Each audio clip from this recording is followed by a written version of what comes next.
Salam sejahtera dalam kasih Tuhan Yesus Kristus. Siapkan hati kita untuk menerima kebenaran firman Tuhan. Namun sebelumnya kita menaikkan satu pujian yang berkata, Kau Bapa yang mengasihiku, kuasamu memulihkanku. Kau Bapa yang mengasihiku, kuasamu memulihkanku. Hati yang baru Kau berikan, untukku dapat melihat rencanamu indah bagiku. Kau ada di setiap jalanku. Hatiku haus dan lapar akan Engkau. Kaulah segalanya di dalam hidupku. Kerajaanmu, kebenaranmu, itu bagianku. Kaulah yang kupandang selama hidupku. Mengasihimu, memuliakanmu, Bapa dan Rajaku.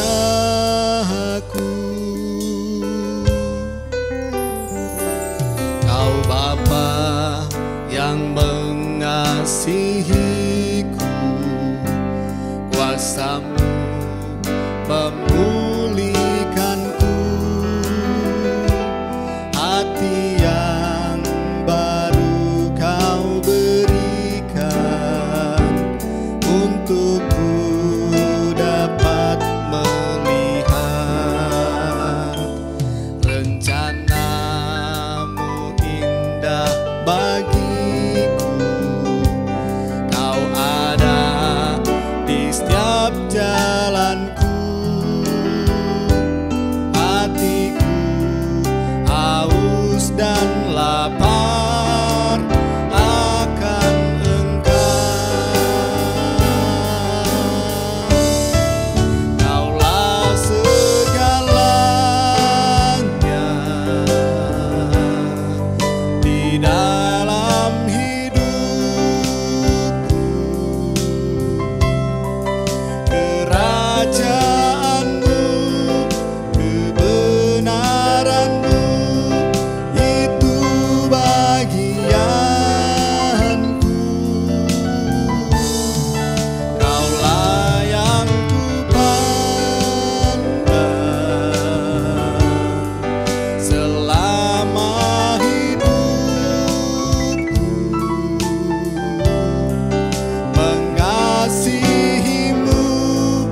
Tuhan, kami rindu mau mengasihi Engkau lebih lagi, memuliakan Engkau dalam setiap langkah kehidupan kami.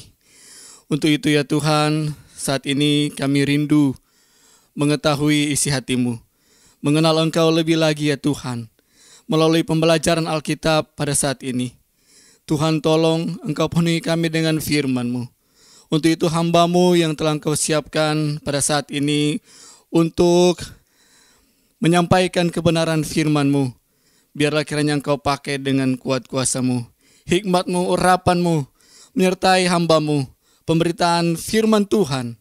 Biarlah senantiasa dapat memberkati dan memuaskan setiap kami yang rindu, yang haus, yang lapar akan Engkau, akan kebenaran firman-Mu dan karya-Mu yang heran dalam hidup kami. Biarlah itu yang akan senantiasa kami rindukan, kami alami dalam setiap keberadaan hidup kami. Terima kasih ya Tuhan, kesempatan yang Kau berikan kepada kami di saat ini untuk kembali dibekali dengan kebenaran firman-Mu. Untuk itu siaplah hati kami untuk mendengarkan pembelajaran firman Tuhan. Berbicaralah melalui hamba-Mu. Tambahkan pengetahuan kami, pengenalan kami akan Engkau. Firman-Mu hidup, sanggup mengubahkan dan memberkati kami. Ini doa syukur kami, di dalam nama Tuhan Yesus Kristus kami berdoa. Haleluya. Amin.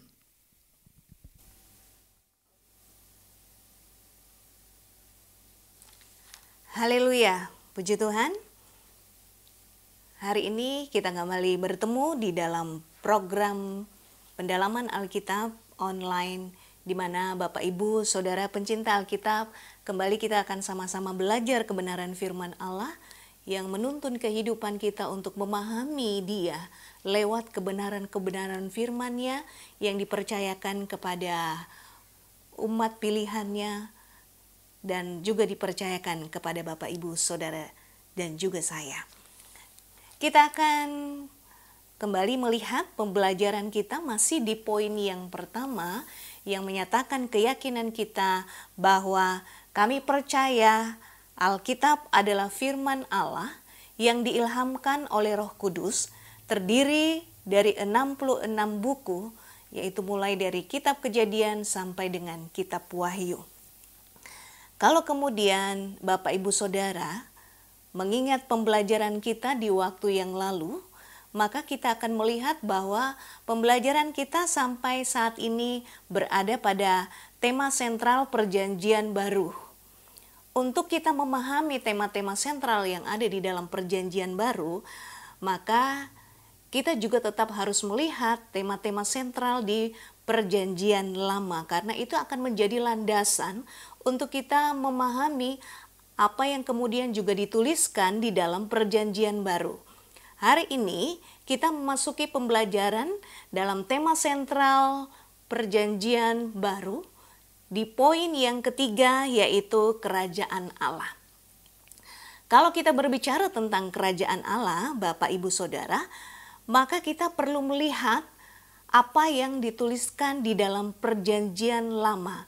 Meskipun tidak kemudian tertulis, tetapi ini menjadi kerangka bagi kita untuk memahami apa yang Perjanjian Baru maksudkan tentang kerajaan Allah. Kalau Bapak Ibu kemudian melihat tema-tema sentral Perjanjian Lama, Bapak Ibu bisa melihat di slide yang ada, maka ada 11 tema sentral di Perjanjian Lama. Dan kalau kemudian kita mengecek satu persatu, maka kita tidak akan menemukan tema tentang kerajaan Allah. Justru kerajaan Allah kita akan lihat temanya dalam tema sentral Perjanjian Baru. Tetapi itu tidak membuat kita kemudian melupakan apa yang tertulis di dalam Perjanjian Lama, sebab kita harus melihat bahwa memahami pengertian kerajaan Allah dalam Perjanjian Baru, itu kita mulai konsepnya di dalam Perjanjian Lama. Dan meskipun sekali lagi ini tidak dituliskan, tetapi melalui pemahaman kita di dalam Perjanjian Lama, itu akan membawa kita mengerti bahwa kerajaan Allah yang dimaksud adalah mengungkapkan isi hati Allah yang diwujudkan di dalam perjanjian yang Dia buat kepada manusia. Masih mengingat tentang perjanjian yang kita bahas dalam tema sentral Perjanjian Lama, Bapak Ibu Saudara? Saya berharap secara pribadi Bapak Ibu Saudara tidak melupakan apa yang sudah kita pelajari, tetapi kita melihat kesinambungan dan hubungan yang ada, sehingga kita semakin dibawa melihat keutuhan apa yang kemudian kita pelajari, apa yang kemudian kita lihat di dalam Alkitab. Baik perjanjian lama, begitu juga dengan perjanjian baru. Itu sebabnya kita melihat bahwa ketika kita melihat kerangka di dalam perjanjian lama ini berdasarkan apa yang Allah janjikan kepada manusia, maka kita akan dibawa bagaimana kita memahami ratifikasi perjanjian yang Allah buat untuk memampukan si penerima perjanjian melakukan apa yang dikehendaki oleh Allah. Dan kita sama-sama lihat itu dalam 3 kelengkapan tentang kerajaan. 3 kelengkapan ini kita lihat, yang pertama adalah keturunan, yang kedua adalah tanah atau negeri, dan yang ketiga adalah pemerintahan. Nah, masing-masing topik ini kita akan melihat dengan jelas untuk membuat kita memahami bahwa apa yang dituliskan di dalam tema sentral perjanjian baru itu juga sebenarnya mulai dari perjanjian lama sudah Allah buat kepada umat pilihannya. Itu sebabnya kita melihat 3 kelengkapan kerajaan ini di dalam perjanjian lama. Bapak Ibu kemudian bisa baca untuk keturunan di poin yang pertama ini. Bapak Ibu Saudara bisa membaca di dalam kitab Kejadian, mulai pasal yang pertama sampai pasal yang terakhir. Di sana menceritakan bagaimana keturunan ini kemudian berkembang semakin banyak dan memenuhi apa yang Tuhan sudah firmankan. Lalu yang kedua, tanah atau perjanjian, itu kita bisa baca kisahnya di dalam kitab Keluaran sampai dengan kitab Yosua. Dan di situ cerita lengkap tentang bangsa pilihan Allah yang dibawa keluar sampai menerima perjanjian yang Allah berikan, yaitu tanah perjanjian. Yang ketiga yaitu pemerintahan. Bicara tentang pemerintahan, maka kita akan dibawa untuk memahami apa yang bangsa Israel atau umat pilihan Allah kemudian alami selama pengiringan mereka kepada Tuhan. Dari mereka bergantung sepenuhnya kepada Allah dan lalu mereka kemudian meminta kepada Allah untuk dipimpin oleh seorang raja sebagai wakil Allah. Dan itu kita bisa lihat di dalam kitab Hakim-Hakim sampai dengan 2 raja-raja. Membahas semuanya secara detail saat ini itu akan membuka wawasan Bapak Ibu Saudara sebagai pencinta Alkitab untuk melihat bagaimana kisah ini membuat kita memahami tentang konsep kerajaan Allah yang ada di dalam perjanjian lama. Kemudian kita akan masuk di dalam tema sentral tentang kerajaan Allah di perjanjian baru. Kita akan melihat di dalam kitab Kejadian yang membahas tentang keturunan Bapak Ibu Saudara. Dan ini dimulai sejak awal ketika Allah sudah menciptakan manusia. Lalu manusia jatuh ke dalam dosa. Allah memberikan perjanjian dan perjanjian ini kemudian Bapak Ibu Saudara kenal dengan perjanjian Taman Eden atau perjanjian Eden. Perjanjian ini tertulis di dalam Kejadian pasal yang ketiga ayat yang ke-15. Aku akan mengadakan permusuhan antara engkau dan perempuan ini, antara keturunanmu dan keturunannya. Keturunannya akan meremukkan kepalamu dan engkau akan meremukkan tumitnya. Ini kemudian yang diucapkan oleh Allah sebagai pengungkapan dari apa yang kemudian dialami oleh manusia karena manusia tidak taat. Lalu terjadilah penghukuman. Tetapi tetap Allah mengasihi manusia dengan memberikan sebuah perjanjian. Sehingga perjanjian ini akan membuat manusia mengalami pertolongan Allah dan rencana Allah dalam karya keselamatan. Setelah menerima perjanjian ini, kemudian proses selanjutnya adalah konsekuensi atau akibat yang dialami oleh manusia karena manusia sudah tidak taat kepada Allah, yaitu manusia dibawa keluar dari Taman Eden. Dan Bapak Ibu bisa baca itu di dalam Kejadian pasal yang ketiga, ayatnya yang ke-22 sampai 24. Berfirmanlah Tuhan, sesungguhnya manusia itu telah menjadi seperti salah satu dari kita, tahu tentang apa yang baik dan yang jahat. Maka sekarang jangan sampai ia mengulurkan tangannya dan mengambil pula dari buah pohon kehidupan itu dan memakannya, sehingga ia hidup untuk selama-lamanya. Lalu Tuhan Allah mengusir dia dari Taman Eden supaya ia mengusahakan tanah dan dari mana ia diambil. Ia menghalau manusia itu, dan di sebelah timur Taman Eden ditempatkannya lah beberapa kerub dengan pedang yang bernyala-nyala dan menyambar-nyambar untuk menjaga jalan ke pohon kehidupan. Kenapa? Kejadian pasal yang ketiga ayat 15 sampai kemudian ayat yang ke-22 sampai 24 ini menegaskan bagaimana upaya Allah di dalam menyelamatkan kembali umatnya.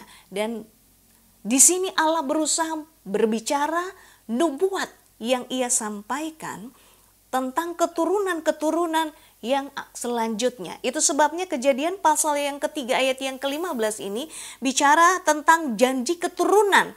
Allah menyebutnya keturunan perempuan dan bukan keturunan laki-laki. Kalau kita melihat ini secara logika, Bapak Ibu Saudara, lahirnya seorang anak atau bayi itu berasal dari benih laki-laki dan benih perempuan. Dan kalau kemudian kita perhatikan kenapa justru disebut dengan benih keturunan perempuan atau benih perempuan. Di situ kita tahu bahwa Allah kemudian membuat pemisahan di sana. Bahwa keturunan dari perempuan ini akan merembukkan kepala si ular, dan ini menunjukkan terjadi permusuhan di sana.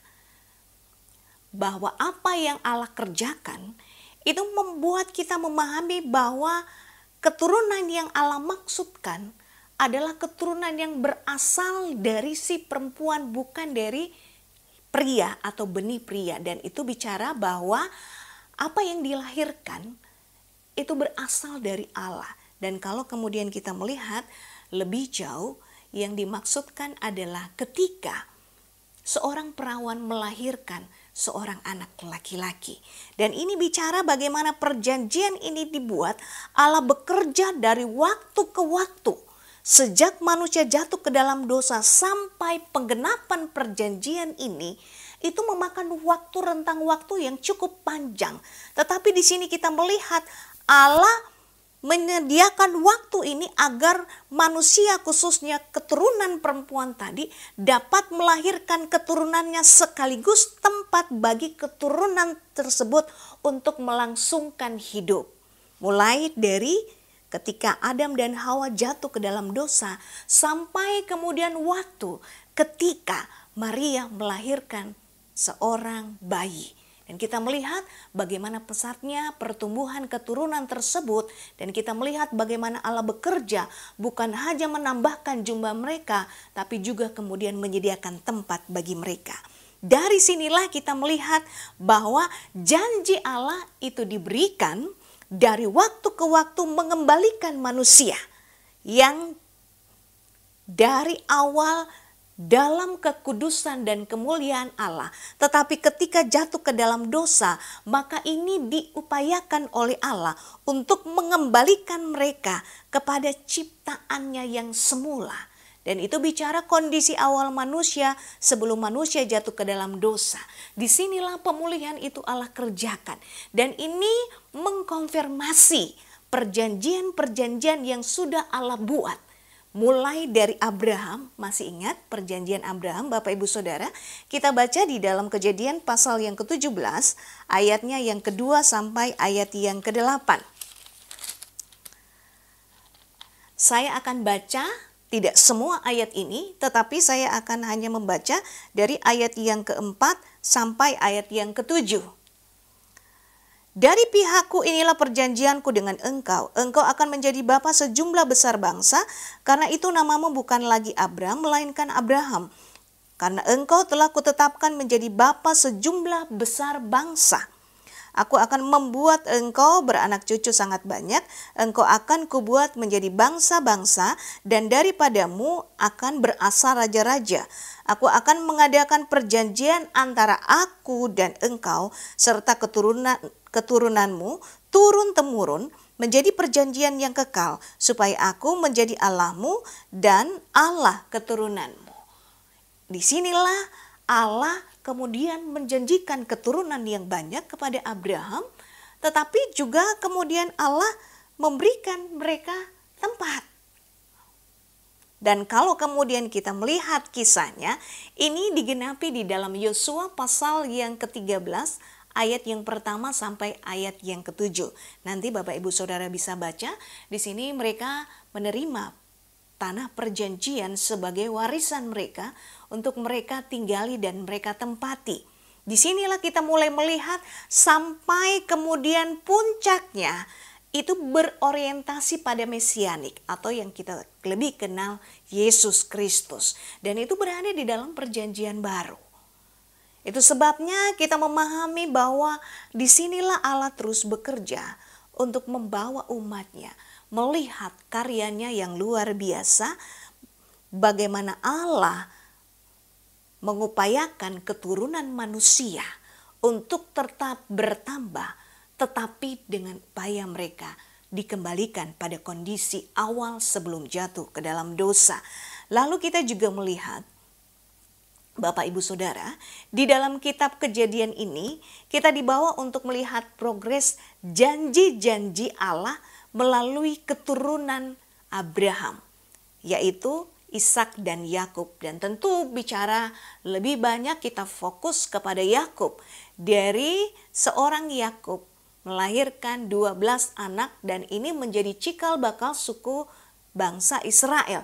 Dan kalau kita melihat bahwa Yakub dan anak-anaknya kemudian datang ke Mesir, di Mesirlah mereka melangsungkan kehidupan sampai beberapa ratus tahun lamanya, sehingga mereka berkembang hanya dari puluhan menjadi jutaan, dan itu yang membuat kemudian populasi mereka semakin bertambah sehingga Firaun ini mengalami ketakutan.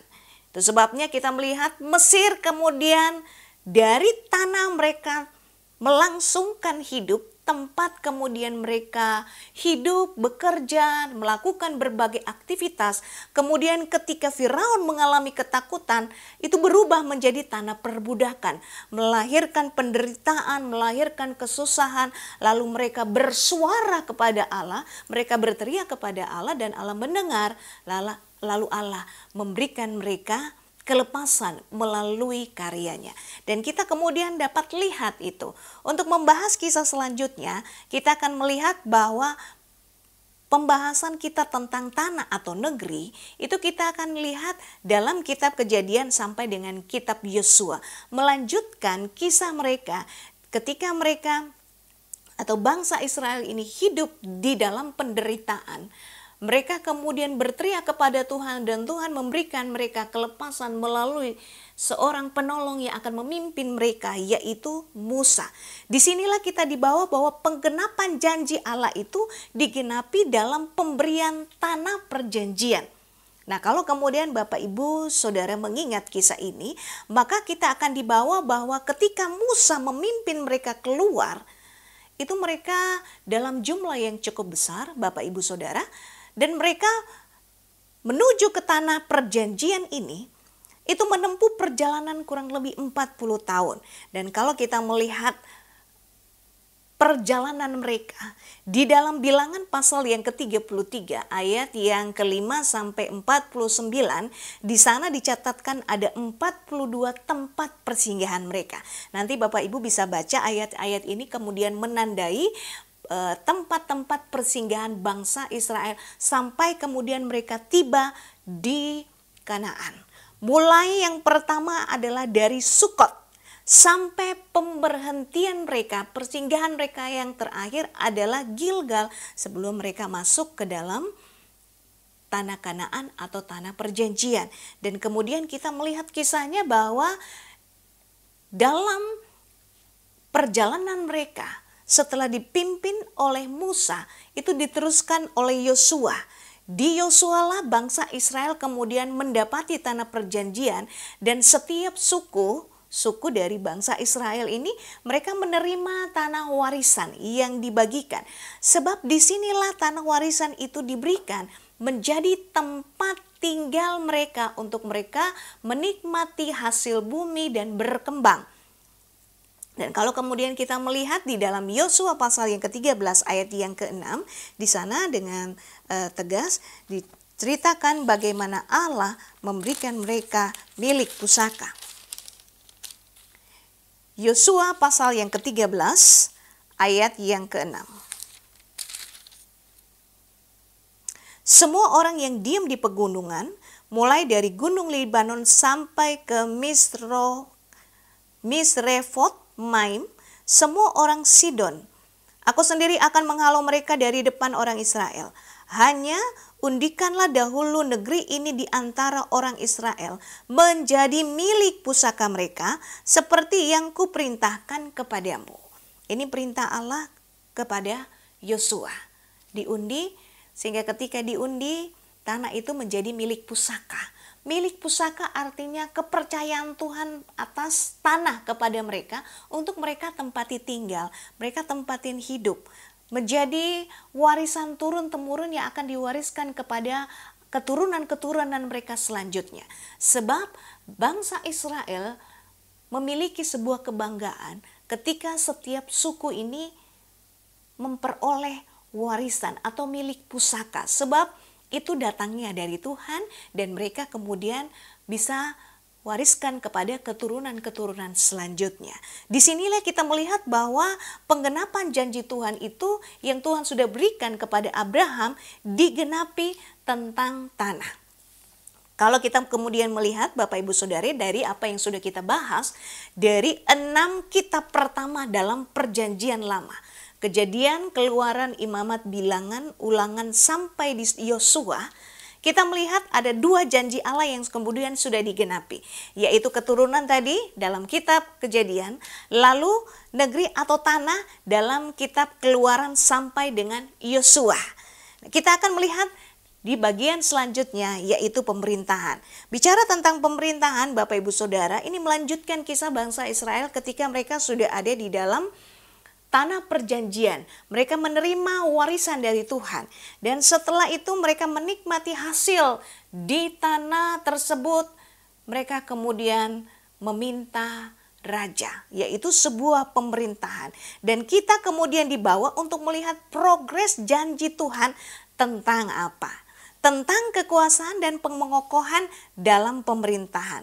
Kalau kemudian kita cermati dalam kisah perjalanan bangsa Israel, maka Bapak Ibu Saudara akan dibawa untuk melihat bahwa penggenapan pemerintahan ini di dalam pemerintahan raja-raja. Dan banyak memang raja yang memerintah kerajaan Israel. Baik kerajaan Israel bersatu maupun ketika kerajaan ini terpecah. Kita tidak akan melihat semua kisah tentang raja memerintah, tetapi kita akan melihat satu contoh di dalam 1 Samuel pasal yang ke-8. 1 Samuel pasal yang ke-8.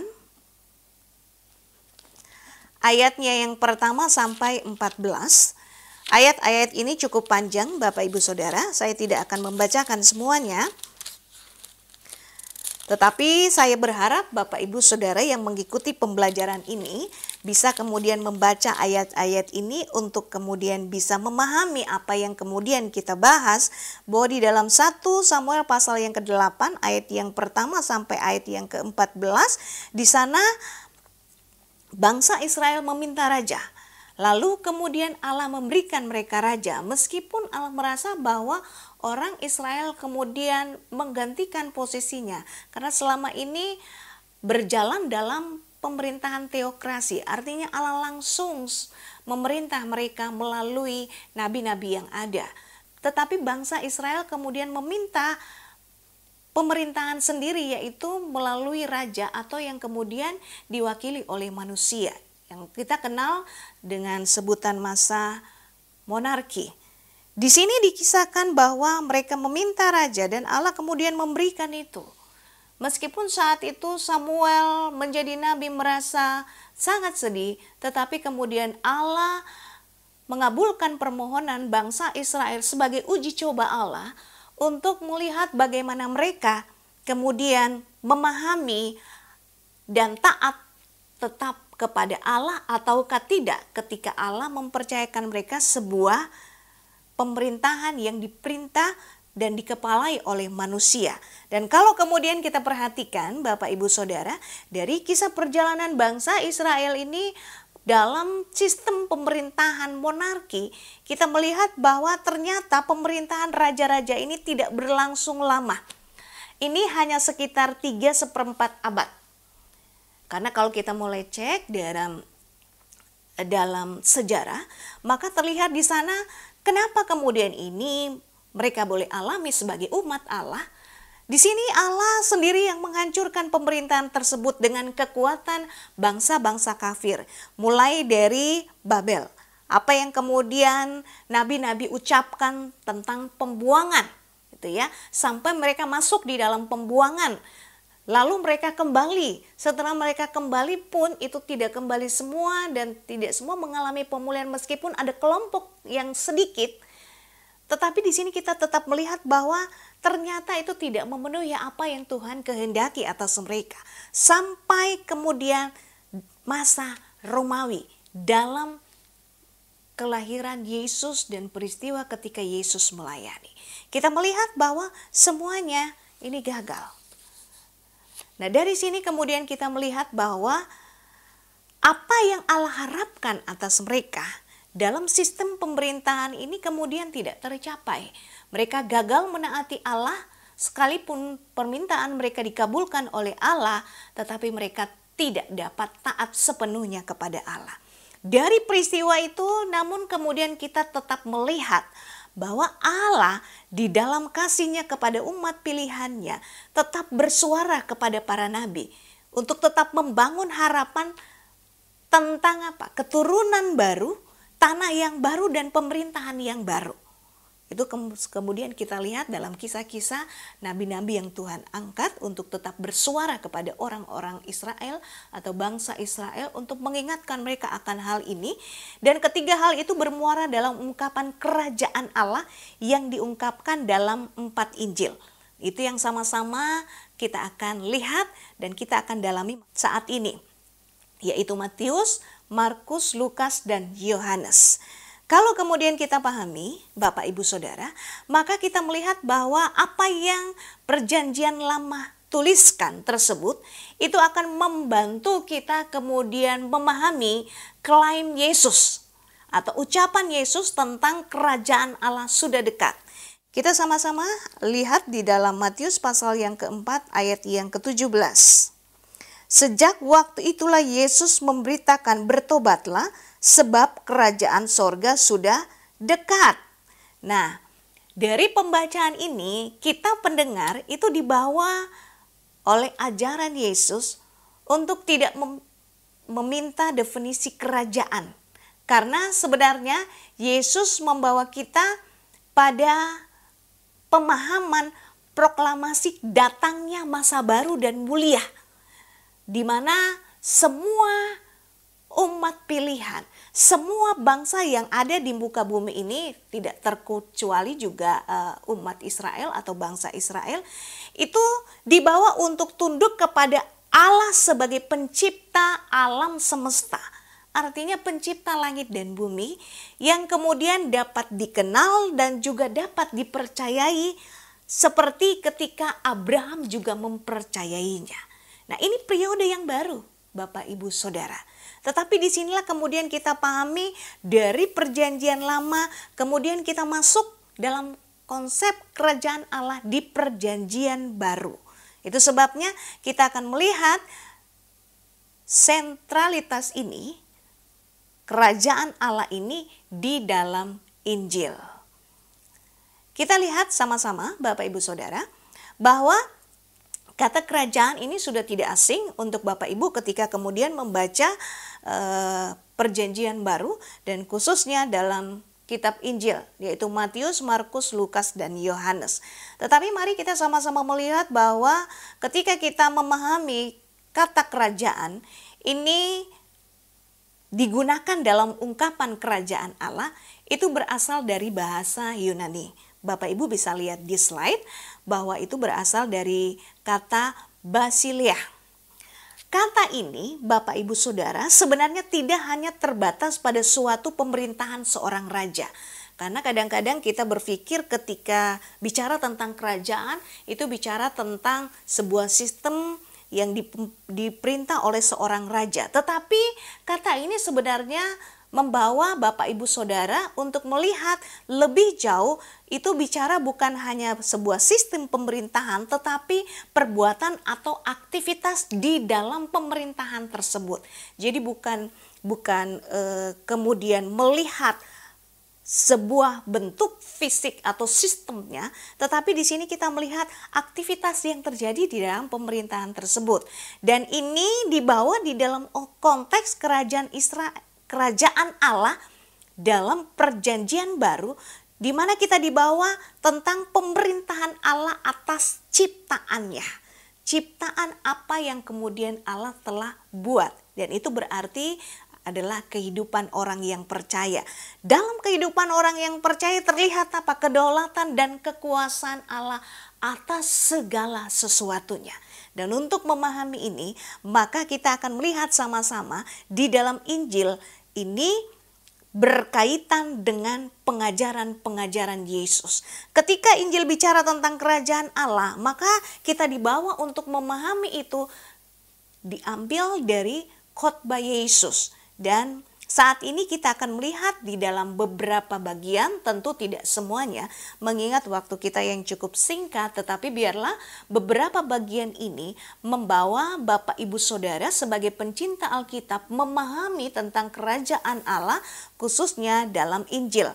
Yang pertama kemudian kita lihat yang dituliskan oleh Matius di dalam Matius pasal yang ketiga ayat yang kedua. Bertobatlah sebab kerajaan sorga sudah dekat. Nah, seruan ini, seruan yang pertama kali tentang kerajaan sorga, Bapak Ibu Saudara. Dan ini yang diucapkan oleh Yohanes Pembaptis mengawali pemberitaannya tentang Yesus. Sebelum itu dia beritakan ini, kerajaan sorga sudah dekat. Dan Matius memang membahasakan ini kepada orang-orang Yahudi, agar mereka bertobat dan diikuti dengan pembaptisan air. Itu sebabnya tanda pertobatan kemudian yang dilakukan oleh Yohanes di dalam pelayanannya adalah setiap orang yang percaya bertobat harus dibaptis. Dan tanda baptisan ini adalah sebenarnya sebuah makna, penggambaran tentang janji Eksodus baru, atau di mana mereka yang bertobat dan mengakui dosa itu dibawa untuk bisa mengalami pertobatan, sehingga ketika mereka mengalami pertobatan maka mereka dapat terbebas dari penghukuman. Sebab kita dapat lihat di ayat Matius pasal yang ketiga, ayat yang ketiga sampai ayat yang keenam. Sesungguhnya dialah yang dimaksudkan Nabi Yesaya ketika ia berkata, ada suara yang berseru-seru di padang gurun, persiapkanlah jalan untuk Tuhan, luruskanlah jalan baginya. Yohanes memakai jubah bulu unta dan ikat pinggang kulit, dan makanannya belalang dan madu hutan. Maka datanglah kepadanya penduduk dari Yerusalem, dari seluruh Yudea, dan dari seluruh daerah sekitar Yordan. Lalu sambil mengaku dosanya, mereka dibaptis oleh Yohanes di sungai Yordan. Ketika orang mengakui, percaya, bertobat, maka mereka dibaptis. Dan tanda ini membuat mereka mengalami pembebasan dari hukuman. Dan itu kita melihat sama-sama bahwa ketika Matius menuliskan ini, Matius sedang menekankan bahwa apa yang kemudian digunakan dalam penulisan kerajaan Allah oleh Matius tadi, itu mengungkapkan ekspresinya. Pembebasan dari penghukuman. Sebab ketika mereka sudah dibaptis, mereka bertobat, mereka memperoleh sebuah pengharapan untuk memiliki pembebasan dari Allah, terbebas dari hukuman, dan ketika mereka terbebas dari hukuman, maka mereka mendapati kehidupan yang kekal. Dan kalau kemudian kita melihat di dalam Injil Matius ini, Bapak Ibu Saudara, Matius memang menggunakan beberapa kali istilah kerajaan Allah dan juga ada kerajaan sorga. Kenapa kemudian Matius menggunakan ini? Kita harus menyadari bahwa Matius ini menuliskannya sebagai seorang Yahudi. Dan ketika dia menuliskan kata ini, memang ada beberapa kemudian hal yang dia hindari. Karena sebagai orang Yahudi, dia menganggap bahwa pemakaian kata Allah itu sangat kudus. Masih mengingat Bapak Ibu Saudara tentang hukum Taurat bahwa mereka tidak boleh mengucapkan nama Allah dengan sembarangan. Itu sebabnya kemudian Matius menuliskannya dengan ungkapan kerajaan sorga. Tetapi sebenarnya kalau kemudian kita lihat lebih jauh, Bapak Ibu Saudara, pemakaian kata sorga di sini, ini sebenarnya menunjukkan wilayah atau kekuasaan Allah yang tidak terlihat. Kenapa? Karena kalau kemudian Bapak Ibu kemudian mengecek Matius pasal yang ketiga, ayat yang ke-16 sampai ayat yang ke-17. Ayat yang ke-16, ayat yang ke-17, sesudah dibaptis, Yesus segera keluar dari air dan pada waktu itu juga langit terbuka dan ia melihat Roh Allah seperti burung merpati turun ke atasnya. Lalu terdengarlah suara dari sorga yang mengatakan, inilah anakku yang kukasihi, kepadanya lah aku berkenan. Ada kata sorga di sana Bapak Ibu Saudara. Lalu juga bisa lihat di dalam Matius pasal 5 ayat yang ke-12, ayat yang ke-16, juga Matius pasal yang ke-18 ayat yang ke-10 dan pasal 19 ayat 21. Di Alkitab kita memang tidak terlihat. Tetapi kalau kemudian Bapak Ibu Saudara mengeceknya dengan terjemahan yang berbeda, maka kemudian di sana kita akan dapati bahwa penulisan kata sorga ini berbentuk jamak. Nanti Bapak Ibu Saudara bisa melihat slide di sana, bentuk jamaknya itu adalah oranoi. Dan ini menunjukkan bahwa ini wilayah kekuasaan Allah yang tidak terlihat. Matius kemudian memakai ini untuk menunjukkan kepada orang-orang Yahudi bahwa kerajaan yang dimaksud adalah kekuasaan Allah yang tidak terlihat, yang melebihi segala-galanya, sehingga orang Yahudi ini dapat bisa memahami bahwa ternyata yang dimaksudkan adalah pribadi yang memiliki kuasa lebih dari segala-galanya. Dialah yang menciptakan segala sesuatu dan dia menguasai segala sesuatu. Sehingga pemahaman orang Yahudi ketika memahami ini, mereka dibawa untuk melihat hal yang seorang pribadi yang lebih dari segala-galanya. Sehingga rasa ini membuat mereka sungguh-sungguh untuk memiliki kerinduan menuju ke sana. Dan ini memang kita lihat di sana. Kalau kemudian kita melihat pada bagian selanjutnya, ini bagian yang kedua Bapak Ibu Saudara. Ketika Matius menuliskan kata sorga dan kerajaan sorga. Nah, kata sorga ini dituliskan dalam 13 kali di Injil Matius.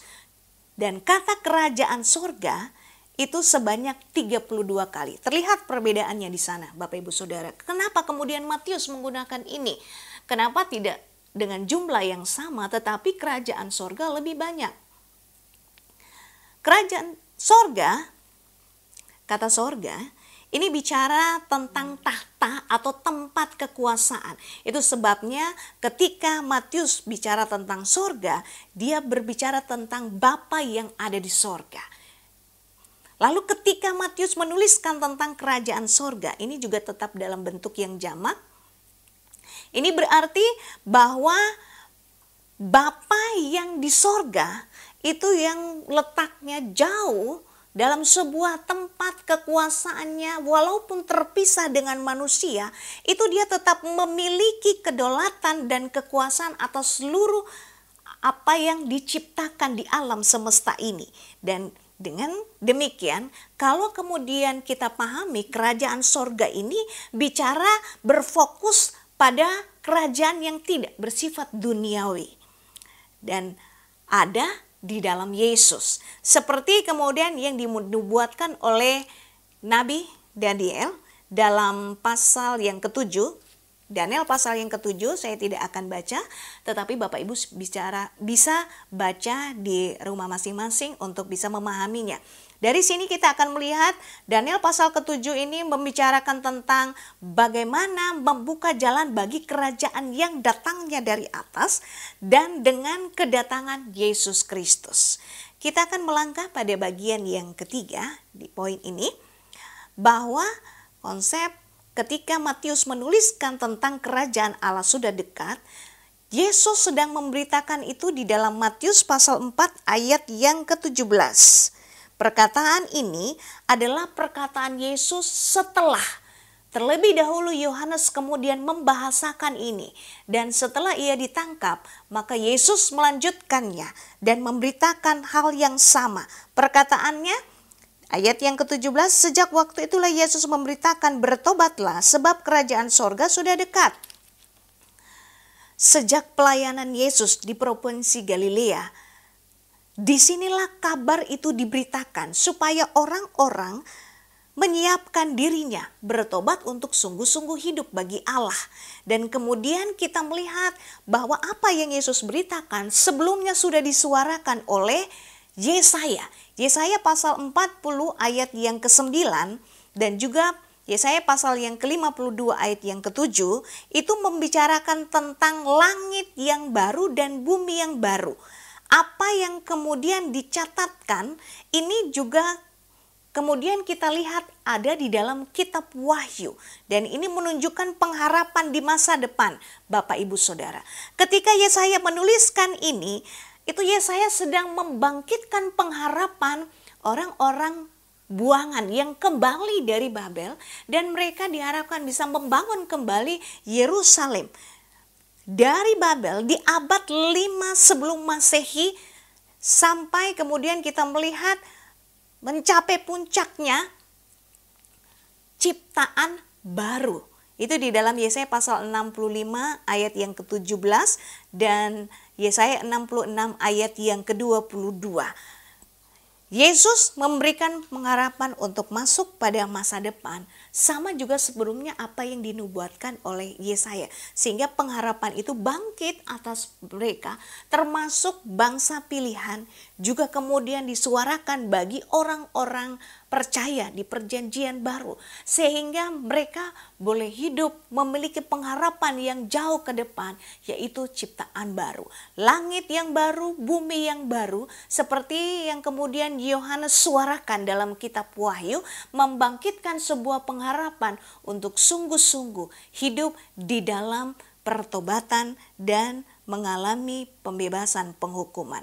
Kemudian kita memahami, Bapak Ibu Saudara, bahwa prinsip kerajaan Allah yang kemudian dibahasakan oleh Matius, Markus, dan Lukas ini berbicara tentang kehadiran Yesus.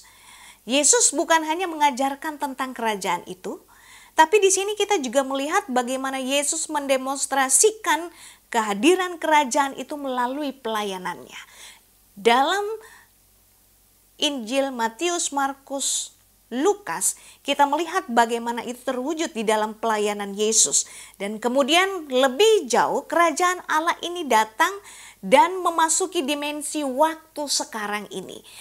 Waktu itu terjadi, Yesus hadir, tapi terus berjalan sampai sekarang ini.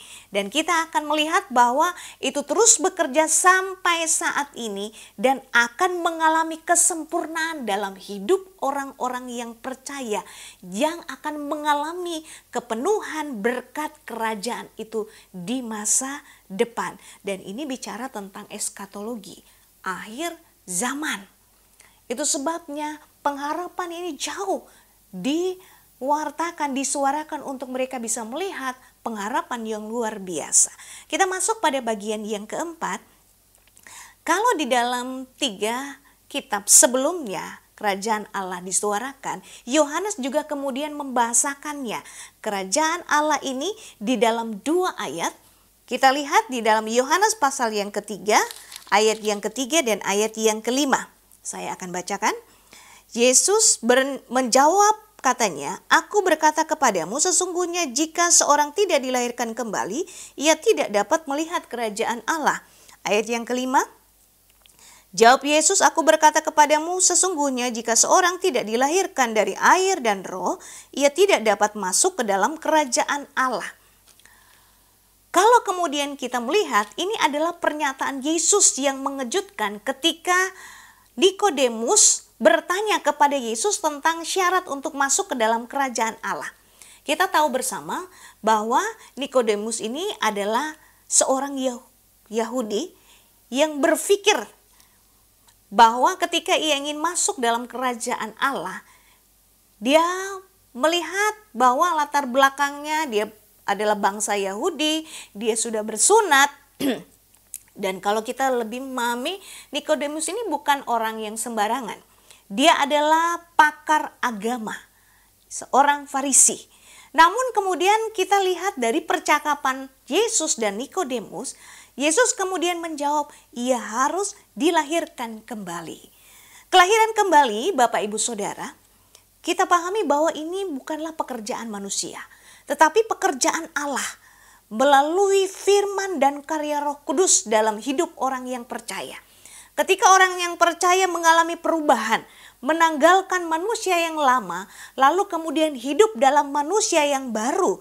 Dan ini adalah sebuah proses yang terus-menerus berjalan, sebuah pergumulan yang terus-menerus berlangsung seumur hidup, di mana seorang yang percaya harus senantiasa bergumul melawan dosa, hidup menyangkal diri, dan makin hari makin kudus, membawanya untuk semakin hidup, mengiring Yesus, memikul salib dengan setia. Dan itu berarti Bapak Ibu Saudara, Nikodemus dibawa untuk melihat kerajaan Allah, itu bukan hanya bicara secara fisik sebuah pemerintahan, tetapi mengalami kerajaan Allah adalah ketika seseorang mengalami Allah memerintah atas hidupnya. Dan kerajaan Allah ini bicara tentang pemerintahan Allah atas kehidupan manusia yang ditandai dengan pertobatan, kelahiran baru, mereka kembali kepada Tuhan, dan pada intinya adalah totalitas hidup sebagai anak Tuhan, sebagai orang yang percaya. Dari penjabaran apa yang sudah kemudian kita lihat dalam kerajaan Allah di dalam Injil, maka Bapak Ibu Saudara akan dibawa untuk memahami konsep kerajaan Allah dalam kitab Injil ini membawa kita melihat hadirnya Yesus dalam hidup orang percaya ditandai dengan kelahiran baru oleh firman Tuhan dan Roh Kudus, sehingga melahirkan totalitas hidup bagi Allah untuk mengalami kehidupan kekal. Dan ini akan membawa kita sungguh-sungguh menjadi orang percaya yang hidup benar, mengalami perubahan, dan mengalami kemenangan di dalam Tuhan. Tuhan Yesus memberkati. Mari kita berdoa.